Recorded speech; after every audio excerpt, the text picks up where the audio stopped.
Ah. Sud Radio, comment va la planète? Eh bien, la planète, en tout cas, récupère de moins en moins de déchets, du moins pour la France. C'est l'information que nous avons apprise cette semaine. Nous en parlons avec notre invité Antoine Bousseau. Bonjour. Bonjour. Bienvenue sur Sud Radio, président de la Fédération nationale des activités de la dépollution et de l'environnement. Les activités de la dépollution et de l'environnement, vous regroupez quel type d'activités concrètement ? On a toute la chaîne de gestion et de la filière déchets. On représente 250 entreprises, plus de 50 000 salariés, à peu près 12 milliards de chiffres d'affaires. C'est de la collecte, du tri, du traitement, que ce soit effectivement la mise en décharge sur laquelle on reviendra, de l'incinération, de la valorisation des métaux, des matières, mais aussi dans notre syndicat, les bureaux d'études qui les accompagnent, les constructeurs, voilà, toute la filière de déchets qui est une filière remarquable, très développée en France et représentée à la FNAD. Oui. Alors justement, nous l'apprenions cette semaine, 30% de déchets en moins dans les décharges françaises. Depuis 2010, en 14 ans, ça veut dire qu'on laisse de moins en moins de déchets dans la nature. Ils finissent où s'ils ne sont pas dans les décharges ? Alors, pas dans la nature, non, c'est dans les décharges. Mais évidemment, la mise en décharge est une sorte d'indicateur, un marqueur de la maturité ou de l'évolution du mode de gestion des déchets. On a ce qu'on appelle une hiérarchie vertueuse dans la gestion des déchets. Du meilleur au pire, le meilleur évidemment c'est de pas produire de déchets, ensuite d'arriver à réemployer ou réparer nos produits, puis de les trier et valoriser la matière. Par exemple, si on a un ensemble, on va valoriser d'un côté le métal, on va valoriser le bois, et puis etc. Et puis valoriser de manière énergétique. Donc ça, c'est les unités de valorisation énergétique, les incinérateurs qu'on voit sur les périphéries des villes. Et puis entre guillemets le pire, la moins vertueuse, effectivement, c'est la mise en décharge, parce que dans ce cas, le déchet n'est plus du tout une ressource puisqu'il est enfoui. Il est enfoui ou stocké. Concrètement, quand on laisse des déchets à la décharge, ça finit enterré, c'est ça ? Oui, ça finit enterré, alors avec bien sûr des normes environnementales maintenant qui sont extrêmement strictes. Oui, bien sûr. Et donc avec des décharges complètement étanches, sur lesquelles on récupère ce qu'on appelle le biogaz, qui est une partie encore organique qui est dedans. Donc c'est voilà. Mais par contre, la matière qu'on enfouit, elle sera plus jamais ressource. Alors effectivement, notre métier, nous, c'est d'essayer de recycler au plus la matière, donner il y a cette vision qui arrive très fort depuis, en particulier le Covid et l'Ukraine.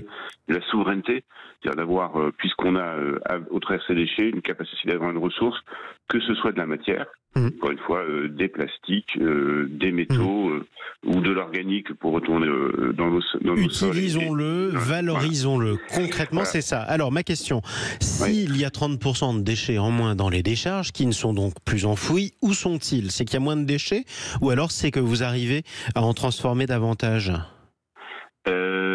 Alors, les deux, j'aurais aimé vous dire vraiment les deux. En fait, la production de déchets diminue, mais très très très légèrement en France. Il y a un tendanciel à peu près à moins 2% par an et à peine. Par contre, oui, les Français, les entreprises trient de mieux en mieux à la source. Alors, voilà, il y a le tri qui va de ce qu'on appelle la poubelle grise des ordures ménagères vers la poubelle jaune, c'est-à-dire que les gens trient mieux le papier, les plastiques pour la mettre dans la poubelle jaune. Des nouveaux tris sont apparus comme les biodéchets qui sont en obligation depuis le 1er janvier de cette année. Et donc les gens mettent les épluchures, les restes de repas de côté. Alors certains avaient un jardin et mettaient ça dans le composteur depuis très longtemps. Et puis évidemment, ceux qui sont en ville maintenant voient apparaître des bacs spécifiques. Et puis vont de plus en plus effectivement trier, amener à la déchetterie, qui est un élément important le week-end, les résidus donc c'est du morceau de cuisine qu'ils ont bricolé durant la semaine. Voilà. Ce qui est logique. Ma dernière question, elle sera assez concrète.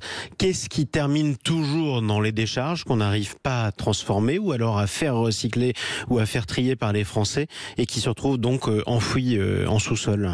C'est ce qu'on appelle normalement de l'ultime, c'est-à-dire ce qui n'a plus la capacité économique d'être recyclé. C'est-à-dire qu'il y a toujours il y a toujours une solution, il y a toujours un morceau de matière, quelque chose. Mais il y a parfois la matière est tellement mélangée, tellement dégradée, tellement que le coût de son tri ou son nettoyage ou son recyclage est économiquement pas viable. Et donc c'est quoi comme type de déchet ? C'est surtout surtout des choses très mélangées. Puisqu'on est que sur les méchaux, des déchets banaux, c'est pas le problème de côté dangereux du déchet, c'est le fait effectivement qu'il soit mixte. Donc c'est des sacs poubelles où il y a vraiment de tout, du plastique, du métal, de la sauce tomate par exemple, du papier d'aluminium, du papier, du carton, mais tout mélangé, ce qui fait qu'on est obligé de l'enterrer parce que on peut pas les séparer. C'est ça ? Ce que vous décrivez normalement pourrait aller en unité de valorisation énergétique, en incinérateur. Devrait au moins produire de l'énergie, voilà. Et puis parfois il n'y a pas d'incinérateur à proximité, voilà. Et ça termine en sous-sol. En tout cas, on restera sur ce. Oui. Pardon. Oui, l'évolution très forte, parce que donc c'est la ministre qui a annoncé le moins 30%. Moi, j'ai annoncé aux mêmes assises des déchets de Nantes qu'en fait, en 2025, on sera à moins 50%. Donc, ce qui est très important, c'est que tout ça s'accélère. C'est-à-dire que le mode de gestion se transforme et de plus en plus vite. Et donc, ça, c'est vertueux, c'est satisfaisant, et on doit remercier les Français pour ça. Oui, et on doit continuer. De toute façon, tous nos efforts, après tout, c'est une chose saine dans ce domaine. Merci beaucoup pour cet éclairage de si bon matin. Antoine Bousseau, président de la Fédération nationale des activités de la dépollution et de l'environnement.